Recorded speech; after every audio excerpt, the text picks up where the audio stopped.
Hi guys, welcome back to another video. I hope you're all doing really well. So what I'm going to do today is give you a demo of the machine, but first we're going to look at Carveco, which is a brilliant software package. They now sponsor the channel and I'm really pleased about that because I know a lot of you are into this DIY CNC build that I've been doing, and Carveco is built for those people, you know, for makers who just want to make some cool stuff. And it's also a brilliant tool that you can use professionally as well. So I'm going to show you something that I've modeled in Carveco. This isn't going to be a tutorial today. There are tutorials coming in the future, so stay tuned for those. But I'll show you what I've modeled, and then we're going to go over to the machine and I'm going to create that out of a stock piece of beech. Right, so we're jumping into Carveco here, and like I said, it's not going to be a tutorial where I'm showing you how to do everything step by step. What I'll do is I'll do those in the future as a separate video series, and hopefully you can all learn from that. So just want to show you what it is, why it's useful, and what you can create with it. So as you can see, it's really quite a simple looking piece of software, but it can actually do some complex stuff. So generally how it works, similar to CAD in a way, but also a little bit different. So you generally have a 2D workspace where you can do all your 2D stuff. Obviously you can create vectors in here, you can import vectors, a bit like a sketch really. And then you've got your 3D view for doing 3D reliefs, and this is where you can simulate toolpaths and really see your creations in a virtual space. So this is brilliant because you guys know I've made videos in the past about Fusion 360, which is my favorite CAD package, and how it struggles with high poly models like this one. With Fusion, as soon as you import a high resolution model in there, it just crashes, it falls over, and it becomes impossible to use. It's because Fusion isn't really built to do that, right? Fusion is your bog standard CAD and CAM for making parts and sort of engineering grade stuff, whereas Carveco, think of it more as an art tool.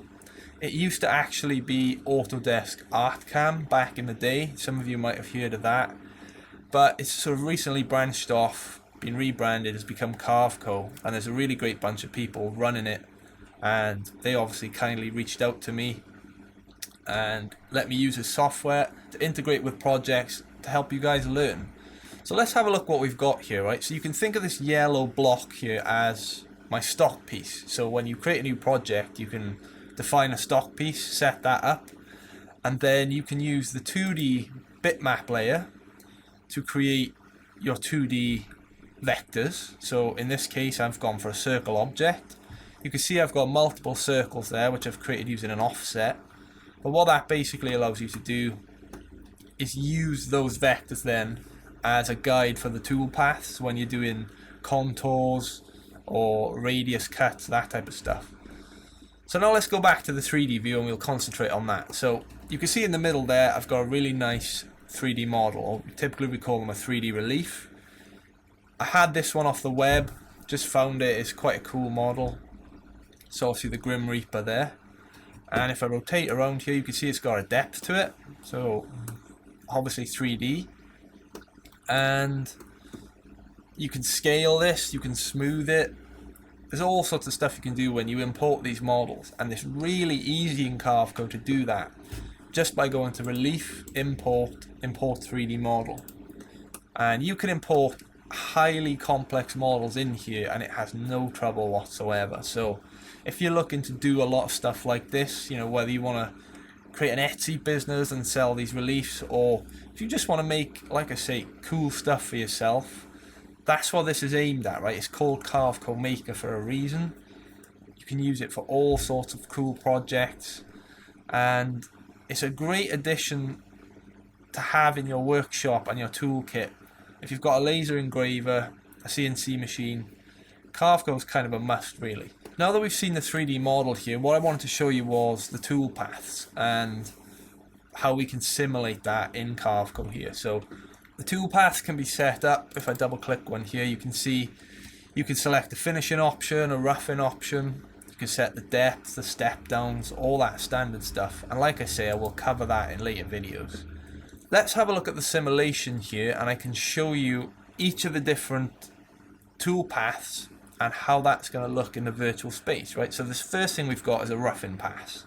So if you know anything about CNC work, generally, if you're creating a model like this, the first thing you'll do is do a roughing pass, get rid of as much material as you can, while leaving a bit of stock for a nice finishing pass, which will obviously bring this model to life on a piece of wood. If I right click one of my toolpaths here and click simulate toolpath, I'll show you the control bar. So if I click simulate control bar, we now go to the simulation view, and if I hit play, you'll be able to actually see the clearing toolpath in action.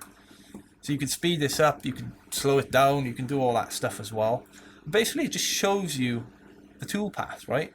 And this is great for validating what your toolpath's going to do, just to make you confident that when you go to the machine, you almost know what to expect. So in this case, I think I've got a 29mm thick piece of stock, and the first thing we're going to do is just carve out all that excess material, ready to move on to the next toolpath, which is a ball nose finishing toolpath. It's going to be a 1mm ball nose bit, so it's going to be quite a detailed model. I'm going to do the same thing. I'm going to go to control bar simulation.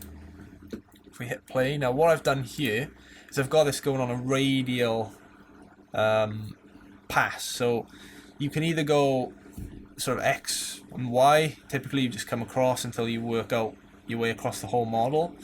But I found when using my machine that these radial passes come out so much better, and they look really, really good. So you can see what it's doing there. It's just making its way out slowly but surely, adding more detail to this, cutting out that remaining stock that we left from the roughing pass. I can speed this up so you can see what it's doing. If I hit stop here, another thing you can do rather than watch it play out, if you just right click the toolpath, simulate toolpath, and that'll just complete that for you.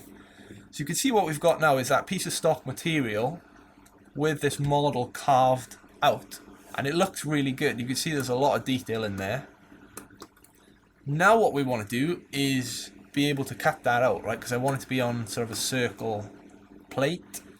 So I've created a profiling pass here which uses those vectors that I created in the 2D workspace, and we can do the same. So if I go to the simulation control bar, I'm using a 10mm bit here. If I click play, you'll see what it'll do. It'll just cut that out as you'd expect. So here we go. I could probably change my starting depth there to save a little time, but you can see what's happening. It's cut that out nicely for us. Now, it's important when you do this, obviously, back on the machine, you want some tape and glue under there somewhere so that when you make that cutout, it doesn't make the material come loose and damage it. Or you can add some tabs if you want, which is also easy in Carveco, and again we'll cover that in later videos. The final thing I wanted to do here is add a radius around the edge. So again, if we simulate control bar, hit play, you'll see what that'll do. Goes right around the edge, and now if we rotate around, you can see I've got this nice radius around the top edge, and that looks really good. So Carveco is awesome. You know, it isn't that hard to do these things in Carveco. Once you've been through it a few times, there's so much you can do, and I'm genuinely just scratching the surface here. There's all sorts you can do with text. It has a huge vector library built in. So here's a 3D relief clip art library that you can download. It's got all these different examples in there. So it's got animals. You know, you could choose a lion, import that. You could carve that straight away. And these are all just included in Carveco when you make that subscription. So as I said at the start as well, you know, Carveco have provided me a license to this just so I can teach you guys and show you how to use it. So if you do want to use Carveco, I'll leave a link in the description below. It is an affiliate link, and there's a 5% discount code for you so that you can get this a little bit cheaper. It's no extra cost to you. You'd be supporting the channel, and I'd really appreciate it. I'll also leave non-affiliate links if you don't want to support the channel, so go check them out in the description. Now I think we're in a position to go over to the machine, and let's turn this into reality on a nice piece of beech wood. One of the things I'll do now is I'll quickly cover some of the changes I've made to the machine since you last saw it. It's not much at all really. The main thing I did was change out this extraction hose, which is kind of external to the machine, so I haven't really changed the machine. But what I've done is basically got rid of the old 35mm diameter tube and the vacuum. So I've bought a new 1 kilowatt dust extraction vacuum, which is built for this, and a new hose. Now the reason I had to do that was because the smaller hose, as you can imagine, while it could collect dust quite effectively, when you're cutting some softer woods, particularly larch, sometimes it'll come off in splinters or strands, sort of on the edges as you're going around a contour, for example. In those particular cases, the strands would get caught on the ridges of the tube, the smaller tube, and it would block it. And if the tube's blocked when you're doing a roughing pass, you're going to get a lot of material build up and a lot of smoke and potentially even a fire. So it's really important that your extraction tube is more than enough to take up large chunks even if they happen to break free. That required a redesign of the dust boot. So the dust boot now goes on this way with the vacuum on the front, which is better in my opinion because it means I'm not going to lose any travel on the edge if the boot is sort of this way. That just then slips on there as you'd expect, and that works like an absolute dream. Highly recommend getting one of these. This one is 65mm and it's polyurethane, which is a really great material and it's built for this, fire safe. And these coils here are actually copper, so it is quite expensive to get a decent amount of this, but as I say, highly worth it. Right, so let's switch our focus back to the topic of today's video, which is obviously Carveco, and giving a demonstration here on the machine with a piece of stock material. So this is the material. It's a piece of beech. Beech is a lovely wood, it's a nice colour on it. Like I said, I get these locally from a tree surgeon, so they literally are as raw as you can get. I've dried this out nicely. There's a bit of a bow on this piece of wood, but that's okay. These are just practice cuts anyway, and they're great for making tutorials like this. So I'll just be screwing it down to the work surface here. I'm not going to be cutting anywhere near the edges, it's just going to be within this range. So I've sort of modelled that up, measured it up, it all fits. So I'm going to clean this bit of wood up as best I can. We'll secure it down and I'll show you how to set all that up. So let's talk about the bits that we're going to use to actually do this piece of work. So this one here is a flat end mill, it's a 10mm.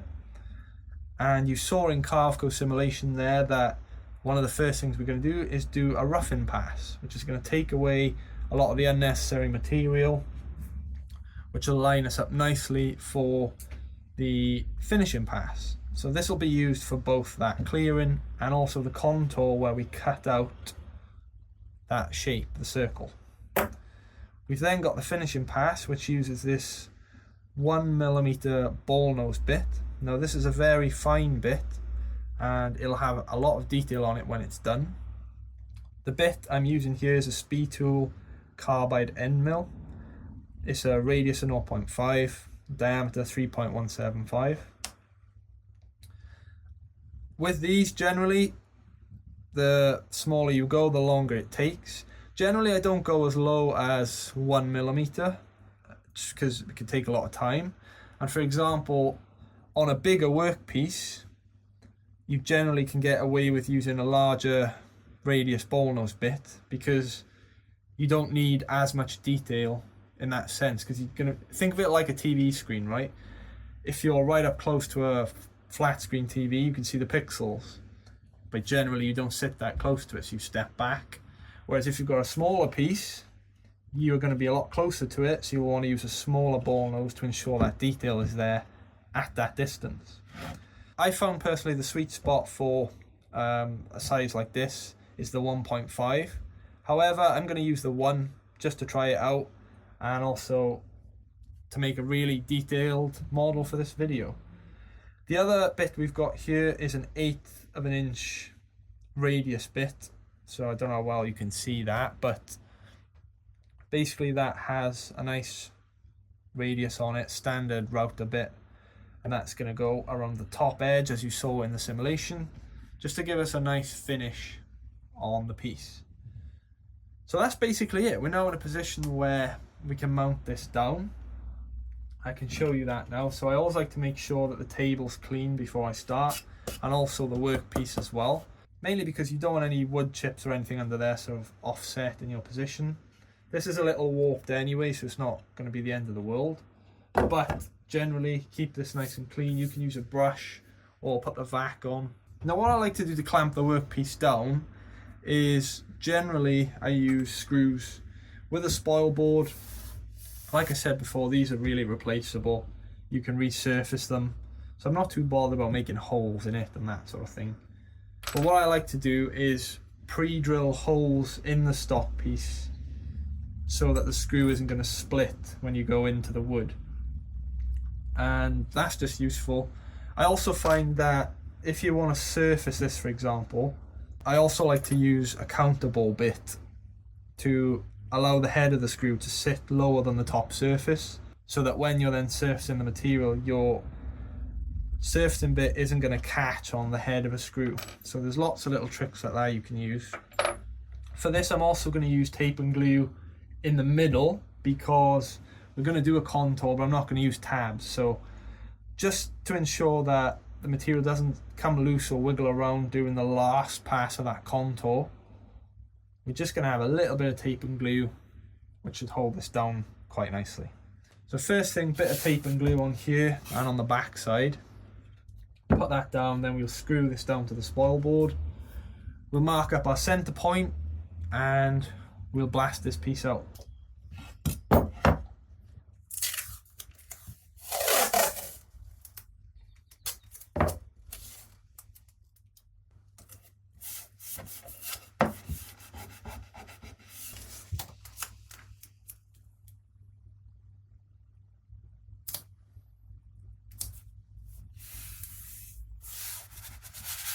Okay, so we've got a bit of tape down there. We're not going to glue it yet, so I'm going to get the drill now. Like I say, just a couple of pilot holes, one in each corner, just so that the wood isn't going to split when undergoing the force or when we screw it in. Okay, so there we go. We've got the tape down. We've got our 4 pilot holes in there. So now what I'll do is I'll pop a bit of glue on the tape. You don't need a lot here, just enough to hold it down in the center when we've cut it. So just, I like to do a sort of squiggle like that. Then we're just going to place this, line it up nicely. And what helps is if you put enough tape on to overhang, you can line them up by looking either side. So there we go. We now have our workpiece glued down and also screwed down in the 4 corners. Screwing it in the 4 corners also helps with that bowing as well, just ensuring that it's flat when you do the cut. That way when you're doing a contour, provided you've measured your depth correctly here, it will actually cut correctly. Sometimes if you're willing to sacrifice your spoil board a bit more, you can set the depth of the contour, or you can set your surface depth to be, you know, 1/4 of a millimeter or 1/2 millimeter below the surface. That way you're guaranteed that it'll work every time.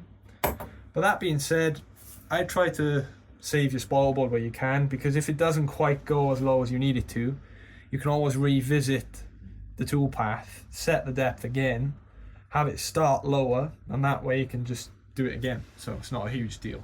Another thing I like to do is I like to draw out the bounding box of the model on the actual stock piece.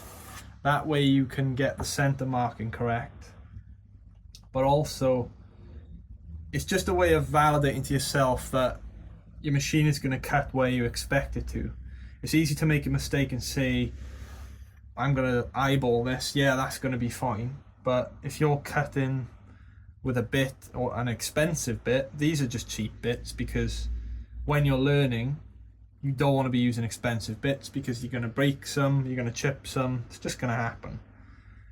But basically you don't want to eyeball it and say, yeah, that's going to be fine, and then on one of your passes you're going to come around and catch a screw there. It's not good. So check, you know, Some people might say this is an irrelevant step or a waste of time, but why not check, double check? You might save your machine, you won't waste this piece of stock material or your time if it goes wrong. On Carveco there, the stock material you saw was 180 by 180. So I'm just going to draw that out. You can do it in pen, pencil, or whatever you want. Doesn't matter what you use because obviously this is getting taken away regardless. So there we go. You can see in my case there, that corner is just slightly overhung. But that's fine because we're doing a circle piece of machining anyway, and it's only going to clear out this part here. I may move that screw just to be extra safe. I might put it up there, but that's a good example of why drawing it out is a great idea, because you know, okay, my clearing tool path is going to be within this region. Then you can look at where you've put your screws and see, you know, is that going to be risky? It'll probably be okay, but why take that risk? So what I'm going to do is move that screw now. So there we go, potential collision avoided, which is good. Now what I like to do is use the corners to mark out the center point. So corner to corner, just mark it out on here. We've got one of our center lines, and then this one's going to be a little trickier because obviously I don't have that end as a reference. I can sort of eyeball it myself. It's going to be approximately there. And again, as long as you're pretty accurate within a millimeter or so, that's fine, because my circle contour is well within this anyway. So when I'm doing the Carveco model, I always like to use stock that's bigger than what I need in terms of the model, so that I know I've got sort of 10 to 15 millimeters of leeway each side. So if this is slightly off, it doesn't matter because the model can still fit within this workspace. So when you're playing around with doing stuff like this, these are little tips you learn along the way that save you time and energy. If something like, for example, if that was off by 2-3 millimeters, I know I'm still fine. Right, so there we go. We've got the workpiece set up. We've marked our center point, which is referencing our center point in Carveco. Next up, we're going to fit our clearing bit. We're going to fit the dust boot, boot the machine up, get it ready, get it homed, and then we'll run that first tool path. Alright guys, so first things first, what we're going to do is home the machine. As you know, I've got the iPad set up via Real VNC. If you want to see how I did this, check out the previous videos. But basically I have Mach 3 on here, and I can control the machine this way. Saves having a computer and a bench and all that stuff. So I'm going to reference all the homes. So it's going to start homing itself. We let that do its thing.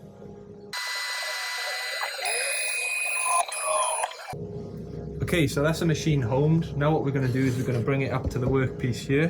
Tuck this away for now. We'll be using that in a second.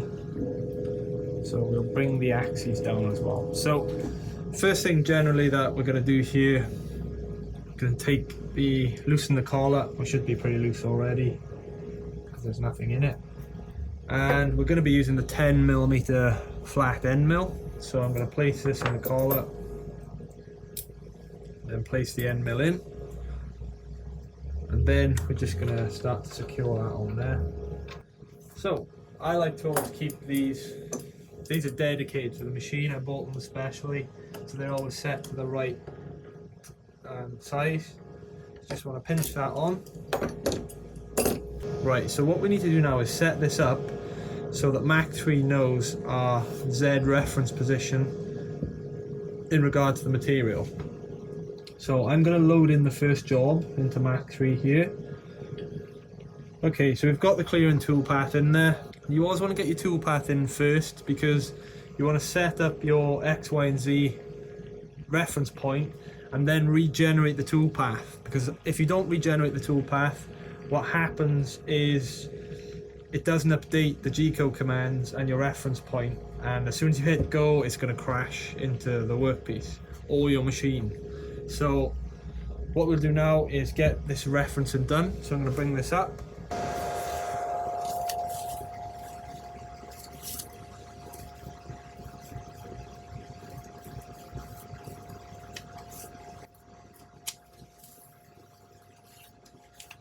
Alright, so I've just set the 0 points for the X, Y and the Z. So I'm going to raise this up now. We'll get the boot on and we'll go from there. Alright, so I've got the toolpath loaded into Mach 3. Boot is on. We're zeroed on our 3 axes. So I let this job run. I'll give you a close-up so you can see what's going on. I'll probably mute the audio because it's just going to be loud. So here it goes.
So there we go, that is the roughing pass complete.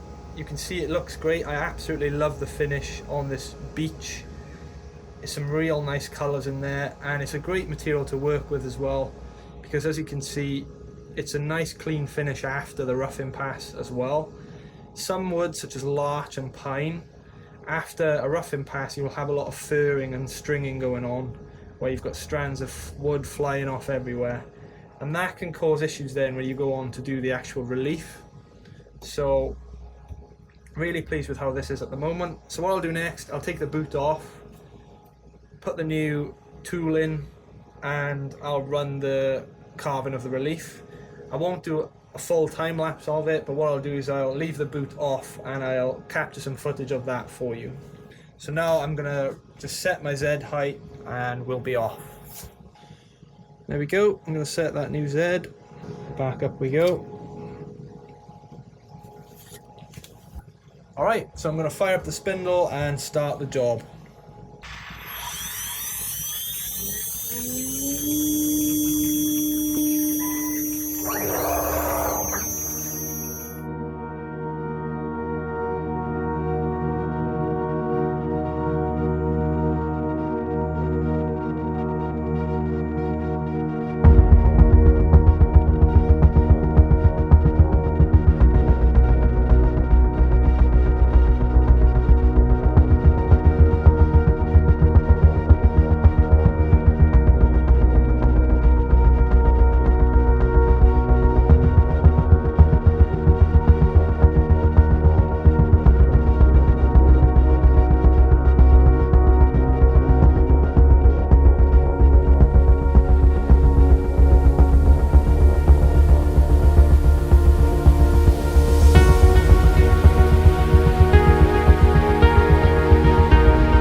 There we go. I think that's looking pretty good. I really like how these dark bits in the grain here come down through the face. That looks pretty cool. So now what we're going to do is put the 10mm flat end mill back on. We're going to then cut this out, and from there we'll go on and add that radius to the edge, and we should be good to go. Okay, so the end mill's loaded in, dust boots on. I'm going to turn on the vac and we'll run the contour cut around the edge.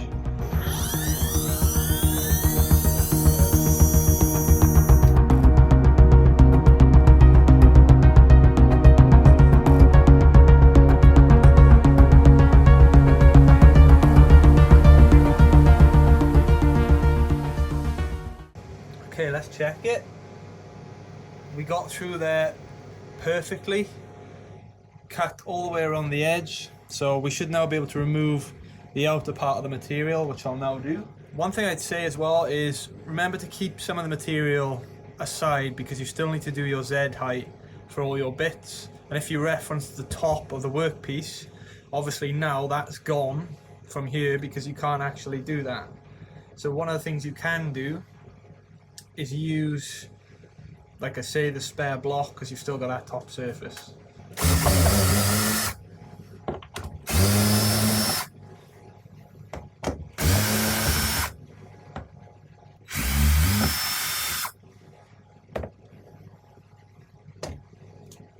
Alright, so there we go.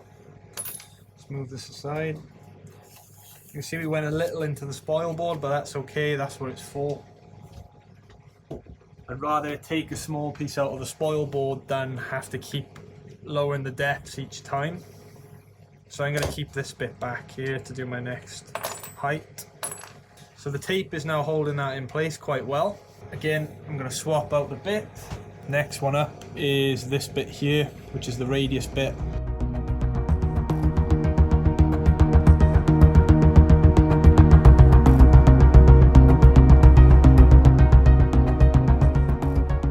Okay, so there we go. Let's take this off the machine and we'll have a look at it.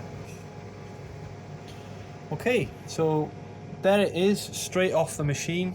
It's had no finishing at all. You can see there's a couple of bits on the edge here where we've cut it quite fast and that's splintered off. That'd come away lovely with sandpaper. You know, you're never going to get these models straight off the machine without having to be finished in some way. It's pretty standard. I did go a little low there on the radius cut, as you can see, so we've got a bit of a step there, but I think that actually looks okay. There's kind of a radius and then a step up. Doesn't look too bad. That was just a fault on my part when setting the Z height of my radius bit, because obviously I used the end part here, so there might have been a slight discrepancy between the middle of that block and the edges, simply because sometimes the edges can warp up, so make sure they're nice and flat. But overall, you know, that's really impressive. I'm really happy with that. That's got no stain on it. As I say, it hasn't been sanded at all. That's the back of the beach. Quick and easy job on the CNC machine. That was cut quite quickly, so I was cutting that at 75 millimeters per second or 4,500 millimeters per minute. Generally that is quite fast cutting for a job like this. The slower you go, the better the results are going to be. I have cut on this machine at 125 millimeters a second, which is around, well, I think it's exactly 7,500 millimeters per minute, and that's very fast machining. So you can whip out parts pretty quick if you want to, but again, for pieces of art like this one, generally you want to keep it slow. So you can see the relief has turned out really nicely there. Again, generally most people will smooth these off. You can use wire brushes. There's Dremel attachments you can use with little sanding belts on them, and they sort of whip round and get rid of any fluff.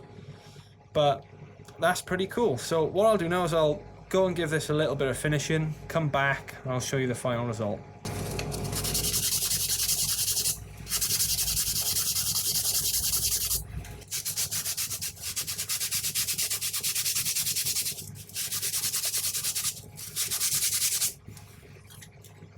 Alright, so I've just given this a light bit of sanding around the edges there, and that's what it looks like. So, you know, the total cut time there for this was an hour, and plus the 10 minutes for the end mill for the roughing pass.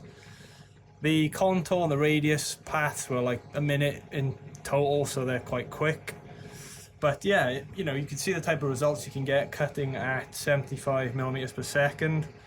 As I say, the only downside is I went a little low on that radius edge, but other than that, really pleased with this. Just to show you some other examples of things I've created, so we've got this one, but I've also done this on a piece of cherry. So this was one of the first ones I attempted actually. This has had no finishing at all, as you can see, still got the rough edges, and even that has a nice result on it. I've also done this piece here in ash, so I've sanded this all around. This has had finishing on it.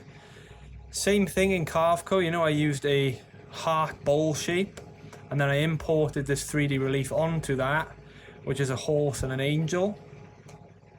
Put that on there, and you can see that's quite a deep carving as well, and it looks fantastic.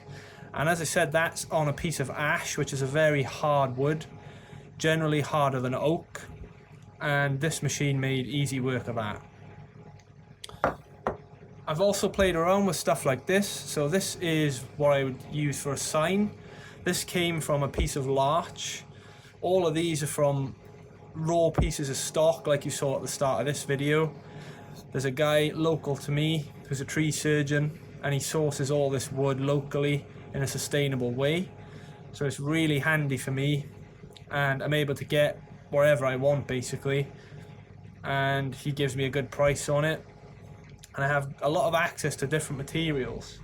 And just to show you, actually, I've made a sort of sample board here where I've put together a load of different materials, and it really shows you all the different type of woods that you can get. So we've got pine on the end here, this is oak, cherry, beech, ash, and then larch on the end. So having something like this is handy to show customers potentially, or even just for yourself to remind you what the wood looks like when it's finished. Because one thing you will notice, you know, with this piece, on the back when the wood's all sort of weathered and it's been out in the open for a while, they tend to look a bit ugly, but when you sand them down, they come up in a really nice finish. So this is a great way of reminding you all the different finishes you can have on your different art pieces. Another one I tried here was on oak. This I actually stopped before it finished. This was the first ever piece I tried on oak, but I've kept it anyway. As you can see, the relief is really good actually. This has had no finishing either. It came off the machine like this.